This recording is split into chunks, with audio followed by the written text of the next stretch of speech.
দর্শক মণ্ডলী, নতুন ভিডিওতে আপনাদের স্বাগতম। এখন প্রচন্ড গরম, তপ্ত দুপুর।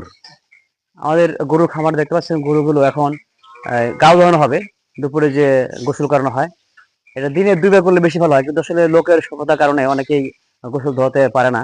তো প্রত্যেক দিন আপাতত এই গরমের দিনে গরুকে কিন্তু গোসল করাতে হবে।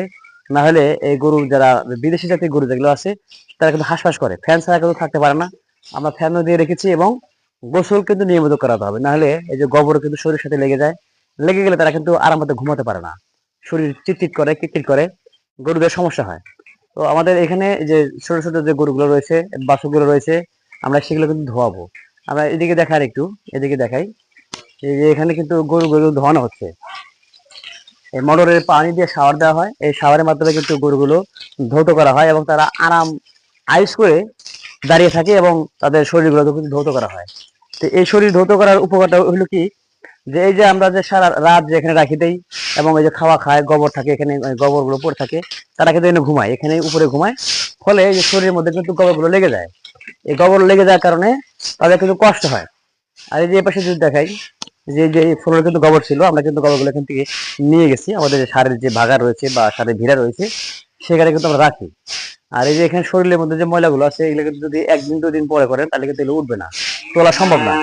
যারা গরু পালক করে তারা কিন্তু বোঝেন। তো কিছু ভাইরা যারা দেখছেন, তারা কিন্তু বুঝতে পারবে আসলে গরু কি পরিমাণ ময়লা কিন্তু শরীরে থাকে। আমাদের মানুষের মতো কিন্তু তাদের কিন্তু স্বভাব না। আমরা এই যে গরুর যে ময়লাগুলো আছে, এগুলো কিন্তু ধোয়া করার পরে তারপরে কিন্তু খাবার দিতে হবে। খাবার দেওয়ার পরে, মানে বিশেষ করে আগে পানি দিই, পানির পরে কিন্তু আমরা খাবার দিই। খাবার সেটা কিভাবে দিই, এটা স্টেপ বাই স্টেপ আমরা দেখাবো। আর এখানে যদি এই যে আমাদের যে ফ্লোরটা আছে, এটা কিন্তু সিমেন্ট করা, আংশিক সিমেন্ট এবং পলেস্তারা করা নেই, বালু বালু অবস্থায় আছে, যাতে এই বিট হয়, বিট বিট থাকে, ধার থাকে, নাহলে গরু কিন্তু পিছলা পড়ে যাবে। তো এই জন্য আমরা কিন্তু এই কাজটা করেছি, এবং এ পাশে কিন্তু একই সিস্টেম মধ্যে করা আছে। আর এই পাশটা কিন্তু টোটালি উন্মুক্ত, আমরা কোনো ছাদ দিই নাই। উন্মুক্ত থাকার কারণ কি, এখানে কিন্তু বাছুররা বিচরণ করে, আমরা ছেড়ে দিলে এখানে একটু দৌড়াদৌড়ি করে, ঝাপাঝাপি করে, তাদের ব্যায়াম হয়, শারীরিক একটু কসরত হইলো। আর এই পাশেতে কিন্তু একই অবস্থা, যে ইট দিয়ে রাখছি, কিন্তু আমরা পলেস্তারা করি নাই, এবং কি বলে, সমান যে একটা আবরণ দেয়, সেটা কিন্তু দেওয়া হয় না। কারণ দিলে এখানে কিন্তু ওই যে গরুগুলো কিন্তু পিছলা পড়ে যাবে। বাছুরগুলো যখন দুধ দহন করা হয়, এখানে কিন্তু খুব স্পিডে দৌড় মারে। এ পাশে বাছুর রয়েছে, ও পাশে বাছুর রয়েছে, ছেড়ে দিলে এটা দৌড় দিয়ে এসে এই দুধে কিন্তু মুখ লাগাতে চায়, তখন কিন্তু এখানে কিন্তু পড়ে যাওয়ার সম্ভাবনা থাকে বেশি। তো যারা এই ধরনের শেড করতে চান, বা এই যে গরুর যে শেড বলে, টিনের শেড বা মাটিয়ার টিন, তেমন এই পাশে কিন্তু ঘরটা কিন্তু মাটির টিন দিয়ে করা। কারণ এই মাটির টিন দিলে কি হয়, তাপটা একটু কম হয়। আর আমাদের গ্রামগঞ্জে মনে করেন যে রোদটা একটু বেশি লাগে, আর যেখানে গাছ নাই সেখানে রোদ আরো বেশি থাকে। এই কারণে যতটা পারা যায় উন্মুক্ত পরিবেশ, আমাদের দেখেন গ্রিল গুলো কিন্তু ফাঁকা, কোনো কি বলে, পর্দা নেই, কোনো কাপড় দেওয়া নেই, শুধু শীতকালে আমরা দিয়ে থাকি।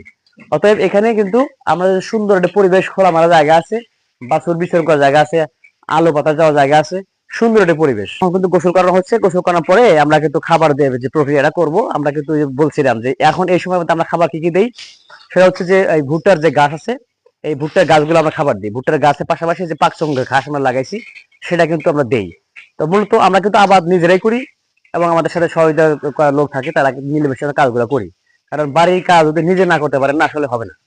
কারণ কামলা গেস্ট দিয়ে কাজ করতে গেলে এই যে যে মজুরিটা হয়, তাতে পড়তে হয় না। আমি কিন্তু এর আগে ভিডিও বলেছি যে এখন যে দুধের যে বাজার মূল্য, আমাদের যে খরচ, সেটা কিন্তু আসলে পোষায় ওঠে না। যদি বাজার মূল্য ন্যূনতম 60 টাকা পাওয়া যেত বা 70 টাকা পাওয়া যেত, তাহলে কিন্তু পোষাইতো। কিন্তু এখানে এই 48 টাকা, 50 টাকা বা 45 টাকা দিয়ে আসলে আমাদের যারা এই প্রান্তিক পর্যায়ে যারা খামারি রয়েছে, এদের আসলে পোষায় না। আমাদের আসলে এই পৈতৃক যে এই খামার, বাবার যে খামার বা আমাদের যে খামার রয়েছে, এটা কিন্তু আসলে শৌখিন, শখের জিনিস। তাছাড়া কিন্তু লাভবান হওয়ার সুযোগ নেই। আমাদের এখানে কোনো কোনো দেশি গরু নাই। এই যে মিডিয়াম জাতের যে গরুগুলো আছে, এটা কিন্তু সব বিদেশি জাতের গরু। তো এই গরুগুলোই আমরা কিন্তু লালন পালন করি। আমরা এই প্রত্যেক দিন কিন্তু ভিডিওতে আপনারা দেখতে পারবেন। দর্শক, যারা গরু লালন পালন করতে চান, এই বিষয়ে যদি কোনো পরামর্শ থাকে আমাদের দিবেন, এবং কিছু জানতে চাইলেও আমাদের জানাবেন। দর্শক, বিদায় নিচ্ছি। আসসালামু আলাইকুম ওয়া রাহমাতুল্লাহ।